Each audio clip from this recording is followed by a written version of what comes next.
আমি ঢাকা বিশ্ববিদ্যালয়ের সূর্যসেন হলের ছাত্র ছিলাম। আমি যখন সূর্যসেন হলে পড়ি, আমাদের একটা নাইট গার্ড ছিল, আমাদের মামা ডাকতাম, নাইট গার্ড ছিল। তিনি সারা রাত ধরে ডিউটি দিতেন, সকালে পিঠা বিক্রি করতে। তা আমি বললাম, মামা আপনি সারা রাত ধরে ডিউটি দেন, সকালে আবার পিঠা বিক্রি করেন, আপনি ঘুমান কখন? সে করবে, মামা একটু দোয়া করবেন, আমার ছেলে এসএসসিতে এ প্লাস পেয়েছে, এসএসসিতে পরীক্ষা দিচ্ছে, যদি এ প্লাস পায় তাহলে আমি তাকে ঢাকা মেডিকেলে ভর্তি করাবো, আর মেডিকেলে ভর্তি হওয়ার পর আমি এর চাকরি ছেড়ে দিব, রাতে ঘুমাইতে পারেন, এই চাকরি আমি করব না। আমি বললাম ফাইন। তারপরে কিছুদিন যাওয়ার পর দেখি মামা দুপুরে ফল বিক্রি করছে। তাই বললাম, মামা সারা ধরে ডিউটি দেন, সকালে পিঠা বিক্রি করেন, দুপুরে ফল বিক্রি করেন, আপনি ঘুমান কখন? সে বলবে, মামা আমার জন্য একটু দোয়া করো, আমার ছেলে এই প্লাস পেয়েছে, কোচিং এ ভর্তি করাইতে হবে, 20-30 হাজার টাকা লাগবে, এই জন্য আমি একটু কষ্ট করছি, ছেলে মেডিকেলে চান্স পাওয়ার পর আমি তো চাকরি ছেড়ে দিব। তা আমি বললাম যে, মামা ধর্মকর্ম শিখান্ত ছেলেকে।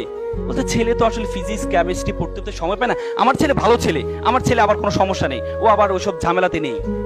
মা বাবা তো সবসময় সন্তান তার কাছে ভালোই থাকে। কিছুদিন যাওয়ার পরে আমি তাকে কোচিং এ ভর্তি করার ব্যবস্থা করে দিয়ে, ছাড়ের ব্যবস্থা করে দিয়েছি। কিছুদিন হটফুট করে দেখে আমার রুমে মিষ্টি নিয়ে আসলো, মামা আমার ছেলে ঢাকা মেডিকেলে চান্স পেয়েছে। কি উত্তাল, কি আনন্দ!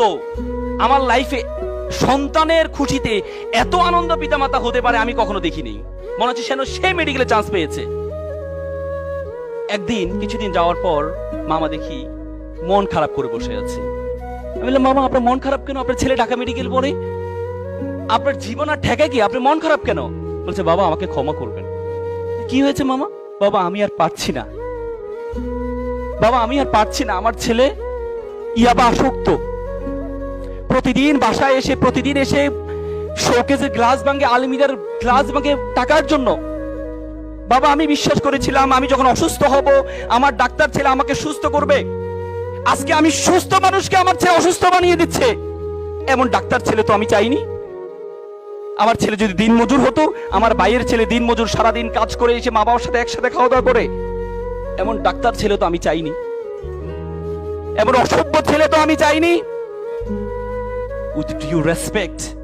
With due respect to our guardians, আমি আপনাদেরকে সম্মান রেখে বলছি, আপনি আপনার ছেলেকে ডাক্তার বানালেন, ইঞ্জিনিয়ার বানালেন, কোনো কাজে আসবে না যদি আপনার ছেলের মধ্যে ধর্মীয় জ্ঞান না থাকে।